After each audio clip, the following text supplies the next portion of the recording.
C'era una volta in un castello fatato una stregaccia, le puzzava anche il fiato, tanto che quando si guardava allo specchio il poveretto le sputava in un occhio. E aveva una figlia brutta, pallida e bianca, sporca, pelosa e giornalmente più stanca, che tutto il giorno stava sempre a dormire e Biancaneve si faceva chiamare.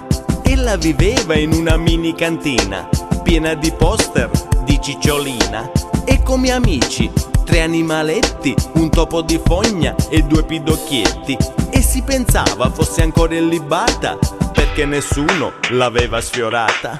Ma un brutto giorno la cattiva matrigna, con un pigiama dal colore di prugna, chiese allo specchio con la voce sublime: chi è la più bella di questo reame? Lo specchio rispose senza quasi pensare: mi fate schifo, andate a cagare. Allora infuriata lei chiamò il cacciatore, che arrivò subito dopo 6 ore, e gli ordinò con la sua voce potente: uccidi la Bianca e portami un dente. Ma il cacciatore, che era molto arrapato, senza stipendio quindi molto incazzato, portò Biancaneve dietro un grande cespuglio e fece finta di esser coniglio. Intanto nel bosco era scesa la sera e Biancaneve, rimasta da sola, vide lontano una bella casetta e si avvicinò con la sua bicicletta.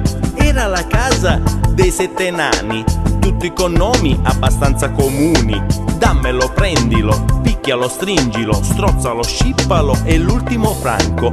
Erano tutti dei minatori, 4 guardavano e 3 stavano fuori, ed invitarono la dolce fanciulla a corricarsi dentro la stalla. Per Biancaneve finiva il digiuno, ne aveva 7 al posto di 1.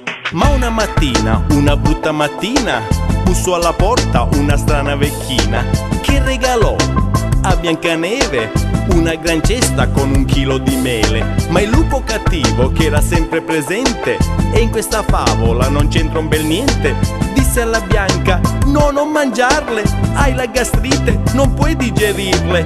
Ma lei, testarda, scema e cocciuta, le mangiò tutte e cadde svenuta, perché le mele di quel cestino erano tutte senza il bollino. Ed un proverbio nacque in quel giorno: mangia una mela che ti levi di torno.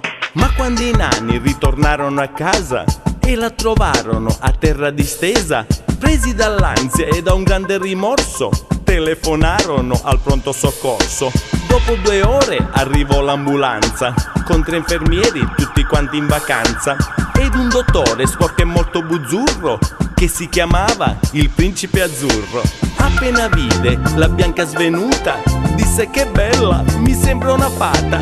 Le praticò la respirazione e lei si svegliò con l'eccitazione. E per finire, da deficienti vissero tutti felici e contenti, ma più di tutti Biancaneve.